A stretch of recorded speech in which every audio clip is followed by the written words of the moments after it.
સૌરાષ્ટ્રની ધરતી આ ધરતી અનેક શૂરવીરોને જન્મ આપ્યો છે. પણ જ્યારે પ્રેમ, વચન અને શૌર્યની વાત આવે ત્યારે એક નામ આજે પણ લોકોની શ્રદ્ધામાં જીવંત છે: વીર માંગડાવાળો. એક એવો યોદ્ધા જે જીવતા તો ગયોની રક્ષા માટે લડ્યો અને મૃત્યુ પછી પણ પોતાના પ્રેમનું વચન નિભાવ્યું. શું ખરેખર માંગડાવાળો મૃત્યુ પછી પ્રેત બન્યો હતો? શું પદ્માવતી સાથે તેનું લગ્ન મૃત્યુ પછી થયું હતું? શું વડલાના ઝાડ નીચે આજે પણ તેની યાદો જીવંત છે? અને શું દામોદર કુંડમાં તેના આત્માને મુક્તિ મળી હતી? આજે આપણે જાણીશું વીર માંગડાવાળાની સંપૂર્ણ લોકગાથા. કથા શરૂ થાય છે સૌરાષ્ટ્રના ધાતરવડ રાજ્યથી. ધાતરવડ તે સમયના જેઠવા રાજપૂતોનું મહત્વનું કેન્દ્ર માનવામાં આવતું. જેઠવા વંશ પોતાની વીરતા, સ્વાભિમાન અને પ્રજાવત્સલ શાસન માટે પ્રસિદ્ધ હતો. આ જ રાજવંશમાં જન્મ થયો એક એવા રાજકુમારનો જેનું નામ સદીઓ પછી પણ લોકો ગૌરવથી લે છે: માંગડાવાળો. લોકગાથાઓ અનુસાર માંગડાવાળો બાળપણથી જ અસાધારણ હતો. તેને ઘોડસવારી, તલવારબાજી, ભાલા યુદ્ધ અને ધનુર્વિદ્યાની તાલીમ આપવામાં આવી. નાની ઉંમરમાં જ તેણે શૌર્ય અને ન્યાયના ગુણો દર્શાવ્યા. તે પ્રજાની પીડા જોઈ શકતો ન હતો અને ગાયને માતા સમાન માનતો હતો. સમય પસાર થયો. નાનો રાજકુમાર હવે એક પરાક્રમી યુવાન બની ગયો. તેની બહાદુરીના કિસ્સા દૂર દૂર સુધી પ્રસિદ્ધ થયા. ઘોડા પર સવાર માંગડાવાળો જ્યારે યુદ્ધ અભ્યાસ કરતો ત્યારે લોકો કહેતા, આ યુવાન ભવિષ્યમાં ઇતિહાસ રચશે. માત્ર શક્તિશાળી યોદ્ધા નહોતો, તે વિનમ્ર પણ હતો. ગરીબોની મદદ કરવી, અન્યાય સામે ઊભા રહેવું અને સ્ત્રીઓનું સન્માન કરવું તેના સ્વભાવનો ભાગ હતો. એક દિવસ રાજવી પરિવાર સાથે માંગડાવાળો એક ધાર્મિક પ્રસંગે ગયો. ત્યાં તેની નજર એક યુવતી પર પડી. તેનું નામ હતું પદ્માવતી. સૌંદર્ય, સંસ્કાર અને શાલીનતાનું અનોખું રૂપ. પદ્માવતીએ પણ માંગડાવાળાને જોયો. એક પળ માટે બંનેની નજર પડી અને જાણે સમય થંભી ગયો. આ મુલાકાત માત્ર સંયોગ નહોતી. લોકગાથાઓ કહે છે કે એક ક્ષણથી બંનેના હૃદયમાં પ્રેમ જન્મી ગયો. સમય જતા બંને વચ્ચે મુલાકાતો વધવા લાગી. ધીમે ધીમે આ લાગણી ગાઢ પ્રેમમાં ફેરવાઈ. બંને એકબીજાને જીવનસાથી બનાવવાનું નક્કી કર્યું. બંને પરિવારો પણ આ સંબંધથી ખુશ હતા. લગ્નની તૈયારીઓ શરૂ થઈ. આખું રાજ્ય આનંદમાં હતું. કોઈને ખબર નહોતી કે ભાગ્ય એક ભયંકર વળાંક લેવા જઈ રહ્યું છે. માંગડાવાળો અને પદ્માવતીનું મિલન હવે માત્ર થોડા દિવસ દૂર હતું, પણ કિસ્મતને કંઈક બીજું જ મંજૂર હતું. અને આ જ સમયે સૌરાષ્ટ્રમાં એક એવી ઘટના બની જે માંગડાવાળાના જીવનનો માર્ગ જ બદલી નાખશે. જ્યારે માંગડાવાળાના લગ્નની તૈયારીઓ ચાલી રહી હતી ત્યારે સૌરાષ્ટ્રના કેટલાક વિસ્તારોમાં એક નામ લોકોમાં ભયનું કારણ બન્યું હતું: બાયલ ચાવડા. લોકગાથા અનુસાર બાયલ ચાવડા એક પરાક્રમી પરંતુ લૂંટારો સરદાર હતો. તે પોતાના સાથીઓ સાથે ગામો પર હુમલા કરતો, ઢોર ઢાકર અને ખાસ કરીને ગાયો લૂંટી જતો. તે સમયના સમાજમાં ગાય માત્ર એક પશુ નહોતી, તે પરિવારની આજીવિકા, ધર્મ અને આસ્થાનું પ્રતીક હતી. લગ્નના શુભ મુહૂર્તમાં હવે ગણતરીના દિવસો જ બાકી હતા. રાજમહેલમાં આનંદ હતો. શરણાઈઓ વાગી રહી હતી. મહેમાનો આવવા લાગ્યા હતા. એ જ સમયે એક ગોવાળિયો દોડતો દોડતો દરબારમાં આવ્યો. તે આંફતા અવાજે બોલ્યો, મહારાજ, બાયલ ચાવડા અમારી ગાયો હકારી ગયો, અમને બચાવો. આ શબ્દો સાંભળીને આખો દરબાર શાંત થઈ ગયો. માંગડાવાળાએ એક ક્ષણ પણ વિચાર કર્યો નહીં. તે બોલ્યો, મારા લગ્ન પછી પણ થઈ જશે, પણ જો આજે ગાયો ન બચાવું તો ક્ષત્રિય ધર્મ પર કલંક લાગશે. પદ્માવતીએ પણ તેને રોકવાનો પ્રયત્ન કર્યો, પરંતુ માંગડાવાળાએ કહ્યું, ધર્મ પહેલા, પછી મારો સુખ. માંગડાવાળાએ પોતાના વિશ્વાસુ સાથીઓને તૈયાર થવાનો આદેશ આપ્યો. તેણે પોતાની તલવાર કમરે બાંધી, ભાલો હાથમાં લીધો અને પોતાના પ્રિય ઘોડા પર સવાર થયો. દરબારમાં હાજર દરેક વ્યક્તિ જાણે સમજી ગઈ હતી આ યુદ્ધ સામાન્ય નથી. જતા પહેલા માંગડાવાળાએ પદ્માવતી તરફ જોયું. બંનેની આંખોમાં હજારો શબ્દો હતા, પણ સમય પાસે એક પણ શબ્દ સાંભળવાની ફુરસદ નહોતી. ઘોડાના ટાપ સાથે માંગડાવાળો યુદ્ધ ભૂમિ તરફ નીકળી પડ્યો. થોડા સમય પછી માંગડાવાળો અને તેના સાથીઓએ લૂંટારુઓને ઘેરી લીધા. માંગડાવાળાએ બાયલ ચાવડાને પડકાર ફેંક્યો, જો હિંમત હોય તો ગરીબોની ગાયો છોડીને મારી સામે લડ. પછી શરૂ થયું ભયંકર યુદ્ધ. તલવાર અથડાવાનો અવાજ, ઘોડાઓની દોડ, રણભૂમિમાં ઉડતી ધૂળ અને વીરોના ગર્જનાથી આખો વિસ્તાર ગુંજી ઉઠ્યો. માંગડાવાળો વીજળીની જેમ દુશ્મનો પર તૂટી પડ્યો. એક પછી એક અનેક લૂંટારો ઢળી પડ્યા. ગાયો ધીમે ધીમે મુક્ત થવા લાગી. પરંતુ બાયલ ચાવડા પણ એક શક્તિશાળી યોદ્ધા હતો. બંને વચ્ચે ઘમાસાણ દ્વંદ્વ યુદ્ધ શરૂ થયું. કેટલાક સમય સુધી કોઈ પણ પાછળ હટ્યું નહીં.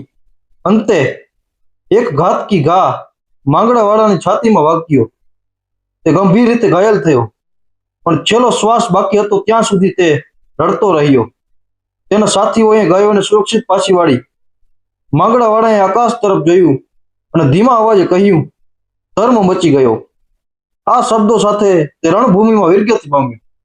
ધાતરવડમાં જ્યારે માંગડાવાળાને શહીદ થવાના સમાચાર પહોંચ્યા, ત્યારે આનંદનું વાતાવરણ શોકમાં ફેરવાઈ ગયું. પદ્માવતીના હાથની મહેંદી હજુ સુકાઈ પણ નહોતી અને તેના જીવનનો આધાર છીનવાઈ ગયો. બંને સાથે જીવવાની પ્રતિજ્ઞા લીધી હતી, પરંતુ કિસ્મતે તેને જીવતા મળવા દીધા નહીં. લોકકથાઓ કહે છે કે આ અધૂરી પ્રતિજ્ઞાના કારણે માંગડાવાળાના આત્માને શાંતિ મળી નહીં અને તેની ગાથાનો સૌથી રહસ્યમય અધ્યાય અહીંથી શરૂ થાય. માંગડાવાળાની વીરગતિ પછી તેના અંતિમ સંસ્કાર તો થયા, પરંતુ લોકો માનતા હતા કે તેની આત્માને શાંતિ મળી નથી, કારણ કે તેનું સૌથી મોટું સ્વપ્ન અધૂરું રહી ગયું હતું, પદ્માવતી સાથેના લગ્ન. લોકગાથા કહે છે કે માંગડાવાળાનો આત્મા એક વિશાળ વડલાના વૃક્ષમાં નિવાસ કરવા લાગ્યો. રાત્રે ત્યાંથી ઘોડાના ટાપ સંભળાતા, ક્યારેક તલવારની જણજણાટ, તો ક્યારેક કોઈ યુવાનનો કરુણ અવાજ. ધીરે ધીરે લોકો એ રસ્તેથી પસાર થતા ડરવા લાગ્યા. એક દિવસ એક ધનિક વેપારી પોતાની જાન લઈને આ જ રસ્તેથી પસાર થઈ રહ્યો હતો. સાંજ પડી ગઈ, અંધકાર વધી રહ્યો હતો. વેપારીએ વિચાર્યું, આજે રાત અહીં જ રોકાઈએ. કોઈને ખબર નહોતી કે આ વડલો સામાન્ય નહોતો. મધરાત થતા અચાનક આખો વિસ્તાર પ્રકાશથી ઝગમગી ઉઠ્યો. ત્યાં થોડા સમય પહેલા માત્ર વડલો હતો, ત્યાં હવે ભવ્ય મહેલ દેખાતો હતો. સોનેરી થાંભલા, રાજમહેલ જેવી ભવ્યતા અને રાજવી સ્વાગત. વેપારી અને તેની જાનનું રાજાની જેમ સ્વાગત થયું. તેમને ભોજન અપાયું. આરામ માટે સુંદર ઓરડાઓ આપવામાં આવ્યા. વેપારીને લાગ્યું કે કદાચ કોઈ રાજાનું મહેલ હશે, પણ તેને ખબર નહોતી કે આ બધું અલૌકિક હતું. સવારે જ્યારે વેપારીની આંખ ખુલી, ત્યારે તેણે જે દ્રશ્ય જોયું તે જોઈને તેના પગ નીચેથી જમીન સરકી ગઈ. ન મહેલ, ન સૈનિકો, ન ભોજન, ન કોઈ વૈભવ. ચારે બાજુ માત્ર સૂનું મેદાન અને વચ્ચે એક વિશાળ વડલો. વેપારી સમજી ગયો, ગઈ રાતે તેણે કોઈ સામાન્ય રાજાને નહીં, પરંતુ માંગડાવાળાના આત્માને જોયો હતો. કહેવાય છે કે જતા પહેલા માંગડાવાળાના આત્માએ વેપારીને પોતાની અધૂરી પ્રેમ કથાની વાત કરી અને એક વિનંતી કરી, મારી પદ્માવતી સુધી મારો સંદેશો પહોંચાડજો. વેપારી પદ્માવતી પાસે પહોંચ્યો. તેણે આખી ઘટના કહી. પદ્માવતીની આંખોમાં આંસુ આવી ગયા. તે સમજી ગઈ કે માંગડાવાળો આજે પણ પોતાનું વચન નિભાવવાની રાહ જોઈ રહ્યું છે. લોકગાથા અનુસાર પદ્માવતી એક રાત્રે વડલાના વૃક્ષ પાસે પહોંચી. ત્યાં ફરી એકવાર તેજસ્વી મહેલ પ્રગટ થયો. માંગડાવાળો રાજવી વસ્ત્રોમાં સામે આવ્યો.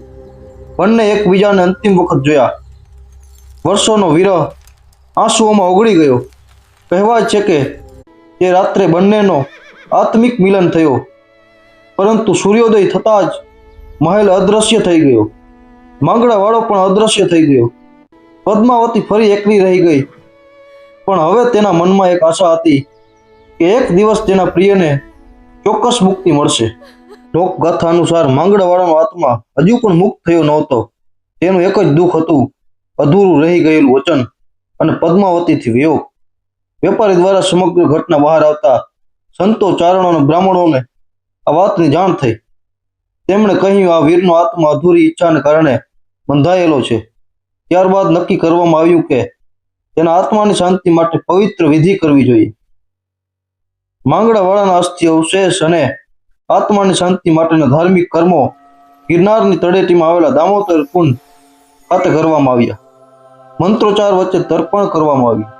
પ્રાર્થના કરવામાં આવી, હે પરમાત્મા, આ વીર આત્માને સદગતિ આપજો. કહેવાય છે કે વિધિ પૂર્ણ થતાં જ માંગડાવાળાનો આત્મા બંધનમાંથી મુક્ત થયો અને ત્યારથી વડલાના વૃક્ષ પાસે અલૌકિક ઘટનાઓ બંધ થઈ ગઈ. માંગડાવાળાની વિદાય પછી પદ્માવતીના હૃદયમાં માંગડાવાળાની યાદ આખી જિંદગી જીવંત રહી. તેણે પોતાના પ્રેમને ક્યારેય ભૂલ્યો નહીં. માંગડા વાળો ભલે દુનિયામાં ન રહ્યો, પણ પદ્માવતીના હૃદયમાં તે હંમેશા જીવતો રહ્યો.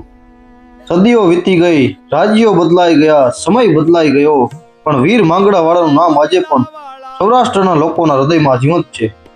આજે પણ ઘણા ગામોમાં ચારણો અને લોકગાયક માંગડા વાળાની ગાથા ગાય છે. દાયરાઓમાં અનેક ધાર્મિક પ્રસંગોમાં આ વીરની કથા ગૌરવથી સંભળાવવામાં આવે છે.